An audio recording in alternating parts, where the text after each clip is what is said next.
Selamat siang Tribuners, bagaimana kabar Anda siang hari ini? Senang sekali saya Ilu Devi Sania dapat kembali menyapa Tribuners kali ini dalam program Highlight Koran Tribun Timur edisi Selasa 24 September 2024. Beragam berita menarik tersaji untuk Tribuners dalam koran hari ini dan beberapa halaman diantaranya akan kami highlight dalam tayangan berikut ini. Tribuners, kita mengawali perjumpaan kita pada siang hari ini di halaman utama koran Tribun Timur terkait Pilkada Sulsel. Nomor keberuntungan, semua calon merasa beruntung dengan nomor urut yang didapatkan dan langsung tancap gas, tidak sosialisasi usai penetapan. Pasangan calon wali kota Makassar, Munafri Arifuddin Aliyah Mustika Ilham, mendapat nomor urut 1 di Pilwali Makassar nanti. Bagi pria yang disapa Api ini, nomor urut 1 berarti menjadi yang pertama dan selalu memberikan keberuntungan.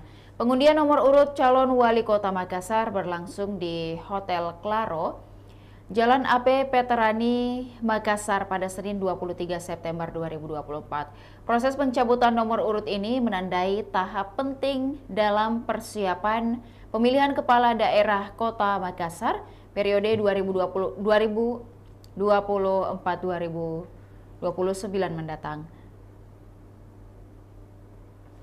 Kemudian disusul dengan pasangan Andi Seto Asapa dan juga Reski Mulfiati Lutfi yang mendapatkan nomor urut 2 Tribuners.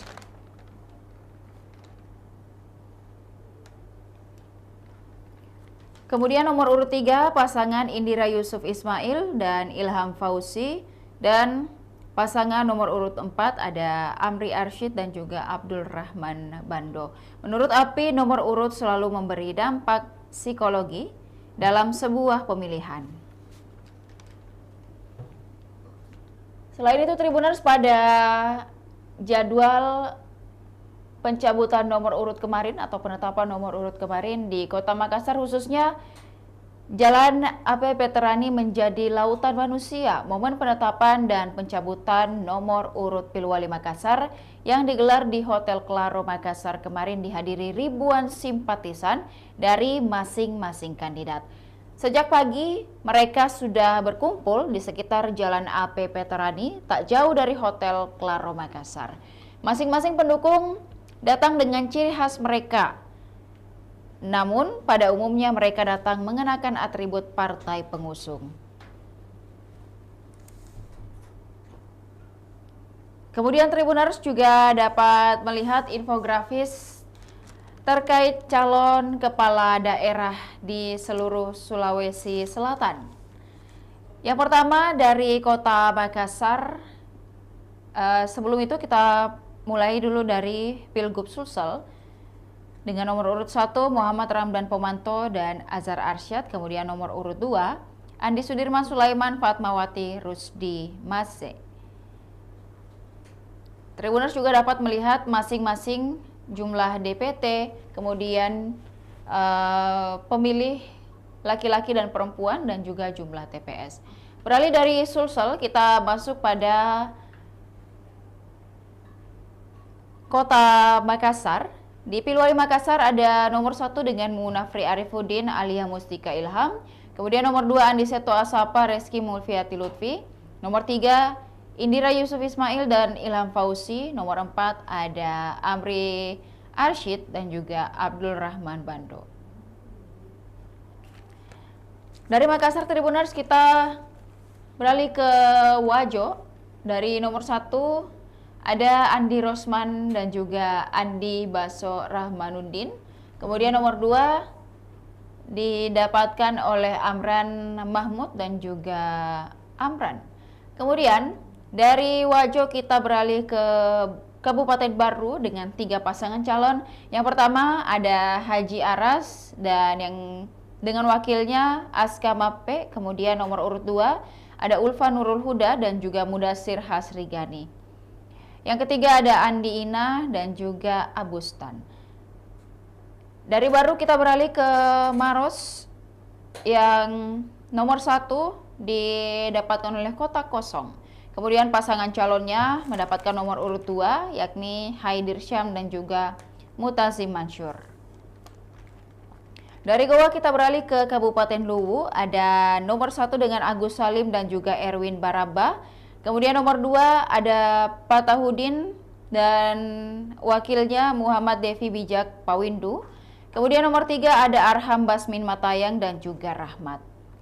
Selanjutnya dari Kabupaten Goa, nomor 1 diisi oleh Siti Husniah Talenrang, kemudian nomor 2 Dharma Wangsyah-Muin. Wakilnya maksud kami Dharma Wangsyah-Muin, kemudian nomor 2 diisi oleh Amir Uskara dan juga Irmawati. Selanjutnya beralih ke Luwu Timur Tribuners, nomor 1 ditempati oleh Isrullah Ahmad dan juga Usman Sadik. Kemudian nomor 2 ada Bupati Luwu Timur periode sebelumnya, Budiman, dan juga Muhammad Akbar Andi Leluasa. Kemudian nomor 3 diisi oleh Irwan Bahri Syam dan juga Puspawati Huslar. Dari Luwu Timur beralih ke Tanah Toraja. Di Tanah Toraja nomor 1 diisi oleh Sadrak Tombeng dan juga wakilnya Erianto Paundanan. Kemudian nomor 2 Victor Datuan dan juga John Diplomasi. Dari Tanah Toraja beralih ke Toraja Utara. Yang pertama Yohanes Basang dan Martin Rante Tondok. Kemudian nomor 2 Frederick Victor Palimbong dan juga Andreu Branch Silambi. Dari Toraja Utara beralih ke Sidrap. Nomor 1 Muhammad Yusuf, kemudian dengan wakilnya M. Datarian Syah Indra Hamzah. Nomor 2 ada Haji Syahrudin Alrif, kemudian dengan wakilnya Nur Kanaah. Nomor 3 diisi oleh Haji Masyur bin Moh Alias, kemudian dengan wakilnya Haji Nasyanto P. Dari Sidrap beralih ke Bulukumba. Nomor 1 diisi oleh Jamaluddin Syamsir dan juga Tommy Satria Yulianto. Kemudian nomor 2 diisi oleh Andi Muhtar Ali Yusuf dan juga Andi Edi Manaf. Kemudian di Pangkep ada nomor 1 dengan Muhammad Yusran Lalogau, kemudian Abdul Rahman Asegaf. Nomor 2 ada Andi Nusawarta bersama wakilnya Sofyan Razak. Kemudian nomor 3 Andi Hairul Akbar dan juga Amiruddin Tahir. Kemudian di Luwu Utara Tribuners nomor 1 didapatkan oleh Arsyad Kasmar dan juga Fajar Jabir. Nomor 2 Andi Rahim dan Jumail Mapile. Nomor 3 Suaib Mansur dan juga Triyono. Nomor 4 Muhammad Fauzi dan Aji Saputra. Di Kabupaten Bone Tribuners nomor 1 diisi oleh Andi Rio Idris Pajalangi, kemudian Amir Mahmud. Nomor 2 Andi Islamuddin dan juga Andi Irwandi Natsir. Nomor 3 Andi Asman Sulaiman dan Andi Akmal Fasludin.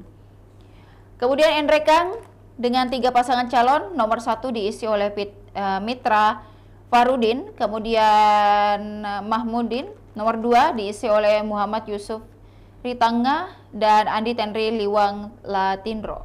Nomor 3 diisi oleh Irfan dan juga Deswanto Anto. Kemudian di Pindrang Tribuners nomor 1 diisi oleh Ahmad Jaya Baramuli dan Abdillah Natsir. Nomor 2 Andi Irwan Hamid dan Sudirman Bungi. Nomor 3 diisi oleh Usman Mahram dan juga Andi Hasri Wello. Kemudian di Pilwali Palopo nomor 1 diisi oleh Putri Daka dan juga Haidir Basir. Nomor 2 diisi oleh Farid Kasim Judas dan Nur Haini. Nomor 3 Rahmat Masri Bandaso dan Andi Tenrikarta. Nomor 4 diisi oleh Trisal Tahir dan juga Ahmad Syarifuddin. Dari Palopo kita beralih ke Selayar. Nomor 1 diisi oleh Natsir Ali dan juga Muhtar. Nomor 2 diisi oleh Adi Ansyar dan Suwandi. Nomor 3 Abdul Rahman dan Daeng Marowa. Di Pilwali Parepare Tribuners ada 4 juga pasangan calon. Yang pertama diisi oleh Andi Nurhaldi dan Tayudin. Nomor 2 diisi oleh Muhammad Zaini dan Prof Bahtiar Tijang. Nomor 3 Tasming Hamid dan Hermanto. Nomor 4 Erna Rashid Taufan dan Rahmat Syamsu Alam. Di Sinjai Tribuners juga ada 4 pasangan calon. Yang pertama diisi oleh Musayin Arif, Andi Ihsan Hamid.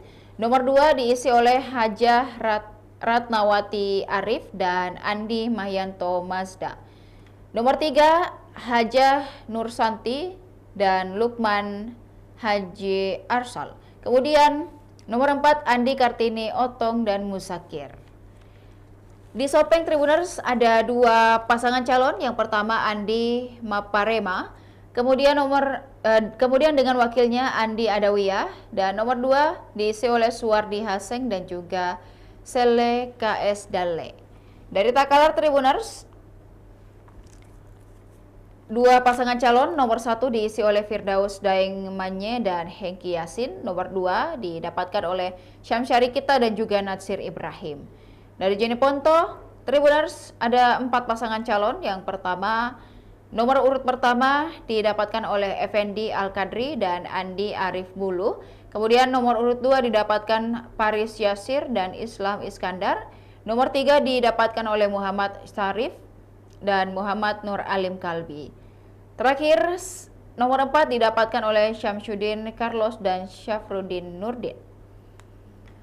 Di kabupaten terakhir di Kota Makassar, ya secara data kita melihat dapat ada bantaeng dengan 2 pasangan calon.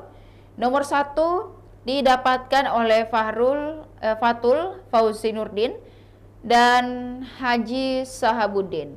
Nomor 2 didapatkan oleh Ilham Azikin dan Nur Kanita Kahfi.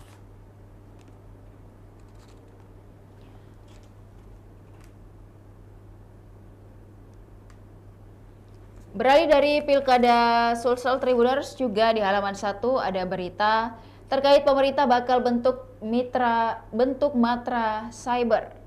Menko Polhukam Hadi Cahyanto mengeluarkan wacana baru mengenai pembentukan matra siber atau matra keempat.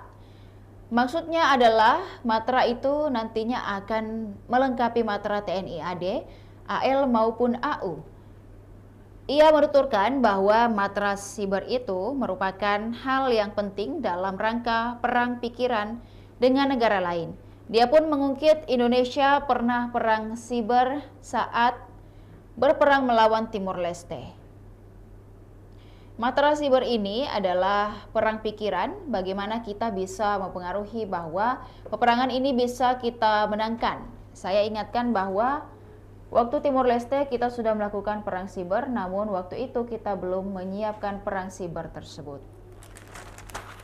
Kemudian Tribuners beralih ke halaman 6 Koran Tribun Timur edisi Selasa 24 September 2024 dengan berita Kala bakal revitalisasi Taman Hasanuddin Makassar. MOU dengan Pemkot Makassar sudah ditandatangani. Pemerintah Kota Makassar dan Kala menandatangani nota kesepahaman atau Memorandum of Understanding terkait penataan dan revitalisasi Taman Hasanuddin Kota Makassar. Penandatanganan dilakukan Marketing Strategy dan Digitalization Director Kala, Zumandi S. Anwar dan Muhammad Ramdan Pemanto sebagai Wali Kota Makassar yang berlangsung di kediaman pribadi Wali Kota Makassar, Jalan Amirullah pada Senin 23 September. Sementara Zumandi S. Anwar mengungkapkan rasa syukurnya atas penandatanganan MOU revitalisasi Taman Hasanuddin Kota Makassar. Sebagai bagian dari program CSR dan komitmen Kala untuk mendukung pembangunan yang berkelanjutan, program revitalisasi Taman Hasanuddin ini bukan hanya tentang mempercantik ruang kota. Lebih dari itu, program ini merupakan wujud nyata kami dalam menjaga warisan budaya dan lingkungan, sekaligus memberikan ruang hijau yang lebih ramah dan inklusif bagi masyarakat Makassar. Dalam revitalisasi Taman Hasanuddin Kota Makassar, Kala menerapkan pendekatan dengan 3 prinsip utama dalam konsep desain. Di antaranya ecological identity, inclusivity, dan juga durability. Di mana prinsip-prinsip desain tersebut mempertahankan warisan ekologis Kota Makassar dengan memprioritaskan vegetasi lokal yang endemik untuk memperkuat karakter taman.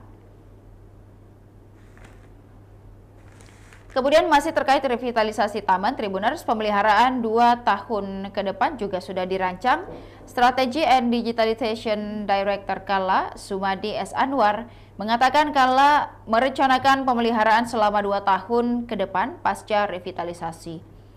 Namun kedepannya tentu kami memerlukan dukungan dari pemerintah Kota Makassar untuk memerhatikan dan memastikan taman ini dapat terus memberikan manfaat bagi masyarakat dalam jangka panjang. Langkah ini menjadi salah satu upaya Kala untuk memberikan solusi terhadap kebutuhan kota akan ruang terbuka hijau, sekaligus berkontribusi dalam meningkatkan kualitas hidup masyarakat Makassar. Kala secara konsisten berkomitmen untuk terus menerapkan praktik bisnis yang sustainable demi membangun masa depan bangsa Indonesia yang lebih baik dan berdampak positif bagi Indonesia dan masyarakat.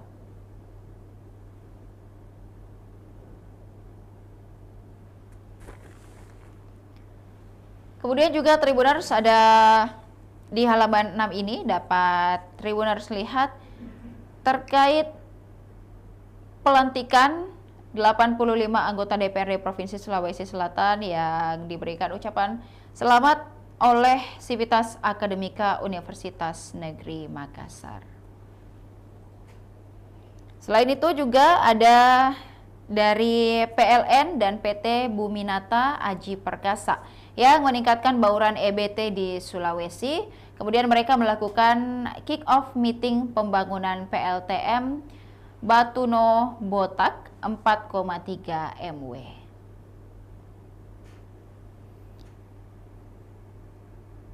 Pada 23 September 2024, PT PLN Persero dan juga PT Buminata Aji Perkasa Toli-Toli lakukan kick-off meeting sebagai pertanda dimulainya pembangunan pembangkit listrik tenaga mini hidro atau PLTM Batuno Botak dengan kapasitas 4,3 MW pada Jumat 20 September 2024. Membangun pembangkit yang berlokasi di Desa Dadakitan, Kecamatan Baulan, Kabupaten Toli-Toli ini merupakan bentuk upaya PLN dalam meningkatkan bauran energi baru terbarukan atau EBT di Sulawesi, khususnya di Provinsi Sulawesi Tengah yang saat ini diketahui sistem kelistrikan Toli-Toli masih ditopang oleh pembangkit listrik tenaga diesel.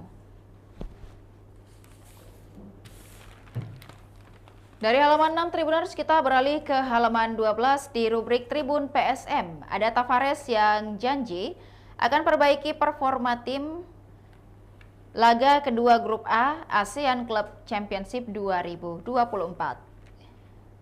Pelatih PSM Makassar Bernardo Tavares mengincar kemenangan melawan Shen United di laga kedua ASEAN Club di Championship atau ACC 2024-2025. Pelatih asal Portugal itu ingin akhiri rentetan minor timnya tak pernah menang di 3 laga terakhir. Dengan hasil 2 kali imbang dan sekali kalah. Selain itu PSM Makassar juga alami paceklik gol, 3 laga tak sekalipun menyerangkan bola. Makanya laga lawan Shen United jadi momentum bangkit, apalagi kemenangan sangat diperlukan PSM Makassar demi jaga peluang lolos ke babak berikutnya. Juara Liga 1 2022-2023 ini berada di peringkat 4 grup A dengan 1 poin. Hasil seri tanpa gol BG Petem di laga pertama lalu. Sedangkan Shen United ke markas PSM Makassar pastinya juga incar kemenangan. Lantaran juara Liga Myanmar musim lalu itu jadi juru kunci klasemen dengan 0 poin hasil kalah di laga pertama. Laga kedua kesebelasan akan berlangsung di markas PSM Makassar, Stadion Batakan, Kalimantan Timur pada Rabu 25 September 2024 pukul 19 waktu Indonesia Tengah. Kita berharap menang di laga selanjutnya, tegas Bernardo Tavares. Ia pun berjanji akan perbaiki performa anak asuhnya. Waktu persiapan mepet akan perbaiki kekurangan pasukan Rambang. Apalagi mereka tak pernah cetak gol di 3 pertandingan beruntun. Dalam sepak bola, ketika tidak bisa cetak gol, akan sulit untuk memenangkan pertandingan. Berharap kita perbaiki hal ini, dilatih dan juga di latihan. Kita akan latihan dengan baik untuk mempertandingkan dan juga pertandingan selanjutnya. Laga PSM Makassar versus Shan United diprediksi berjalan sengit. Shan United dalam performa positif, mereka belum terkalahkan di Liga Myanmar. Kini mereka memuncaki klasemen Liga Myanmar dengan 31 poin. Hasil 10 kemenangan dan sekali imbang. Bernardo Tavares berharap dukungan supporter melawan Shan United. Menurutnya, kehadiran supporter sangatlah penting. Selain pendapat dari pelatih PSM Makassar, juga di sini ada mewawancarai pengamat Tribuners mengatakan bahwa PSM bermainlah dengan tenang. Pengamat sepak bola Syamsuddin Umar meminta PSM Makassar bermain lebih tenang di laga selanjutnya. Ia melihat anak asuh Bernardo Tavares terburu-buru ketika menyerang. Dampaknya serangan dilakukan dengan andalkan umpan cutback dan crossing ke kotak penalti selalu gagal. Lawan mudah membaca, tak ayal PSM Makassar di 3 laga terakhir tak mampu mencetakkan gol. Syamsuddin Umar mengatakan finishing dan passing ditentukan oleh ketenangan. Makanya fokus sangat penting. Sepak bola itu harus mengendalikan diri seperti emosi, teknik, dan taktik juga strategi. Ex-asisten timnas Indonesia ini mencontohkan bukti tidak sabarnya pemain gawang. Bola dikembalikan ke tengah. Tujuannya memancing lawan keluar supaya ada ruang lagi bisa dimanfaatkan untuk ciptakan peluang maupun gol. Yang kedua ada Ananda Rehan dan juga Akbar Tanjung yang dinilai kurang sabar. Keduanya meninggalkan posisi dan tugas sebagai penyeimbang lapangan di tengah. Akbar dan Ananda bergerak ke kanan dan ke kiri. Ketiga ada Yuran Fernandes sampai membantu penyerangan, padahal harusnya kapten PSM Makassar itu bangun serangan dari bawah. Tribuners juga dapat melihat statistik gelandang PSM Makassar versus Shan United.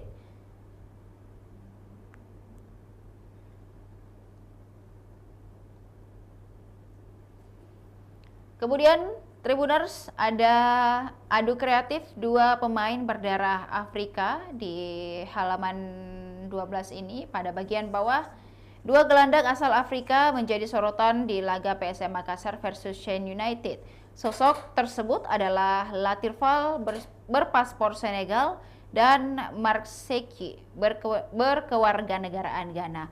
Keduanya akan memberikan penampilan terbaik untuk kemenangan tim yang dibela. PSM Makassar sekarang ini di peringkat keempat Grup A ASEAN Club Championship 2024-2025. Tim Juku Eja koleksi 1 poin usai imbang 0-0 melawan raksasa Thailand PG Petam. Sedangkan Shan United berada di dasar klasemen di laga perdana. Wakil Myanmar ini kalah 3-1 dari Tan Hoa FC. Latirval dan Mark Sheki bakal saling adu kreasi serangan demi kemenangan. Latirval sendiri berusaha mengangkat moral PSM Makassar usai menjalani rentetan minor. 3 laga di Liga 1 diakhiri tanpa kemenangan, 2 kali imbang dan sekali kalah. Kemudian Mark Sheki bersama dengan Shan United dalam performa positif. Shan United belum tersentuh kekalahan di 11 laga Liga Myanmar, sebanyak 10 kali menang dan sekali imbang. Mereka pun memuncaki klasemen dengan 31 poin. Mark Sheki, salah satu pemain kunci Shan United mencapai tren cemerlang ini.